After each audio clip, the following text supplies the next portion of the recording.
तुमचा DNA OBC असेल तर OBCचं आरक्षण वाचवा, नाहीतर तुम्हाला घरी बसवायला. एक आमचा झेनजी, आमचा जो एक कॉक्रोच जनता पार्टी म्हणून, अरे एका अमेरिकेत बसून पोरानं एक आवाज उठवला की इथल्या तरुणांना तुम्ही, बेरोजगारांना तुम्ही झुरळ म्हणता. त्यावर एवढी तरुणाई जर एकवटत असेल तर आम्ही OBC आहोत, आम्ही 50-60% लोकसंख्येनं आहोत.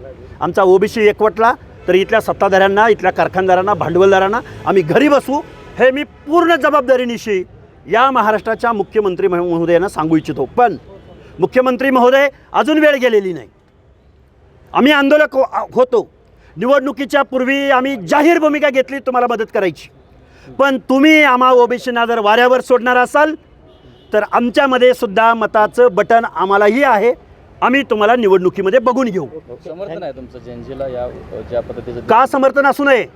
या तरुणाईला 2000 सालानंतर जन्माला आलेल्या, म्हणजे 25-26 वर्षाचा हा जर जेनजी असेल आणि त्याला सिविक सेन्स, त्याला इथल्या संविधानाबद्दल थोडीशी अस्मिता असेल, त्याला रिझर्वेशन पॉलिसीबद्दल रिस्पेक्ट असेल, तर त्या कॉक्रोच जनता पार्टीचा पहिला सदस्य व्हायला लक्ष्मण हाके तयार आहे.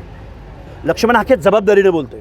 लक्ष्मण हाके या व्यवस्थेमधल्या हर एक माणसाचा रिस्पेक्ट ठेवून बोलतोय की अशी जर तरुणाई अशा पद्धतीने एकत्र येत असेल तर इथल्या प्रस्थापितांना धडा शिकवायला कुठला कारखानदार येणार नाही, कुठला विरोधी पक्ष येणार नाही. तर आम्ही तरुणाई जबाबदारीने इथल्या व्यवस्थेला आम्ही घरी बसू, हे मी खूप जबाबदारीने सांगतो.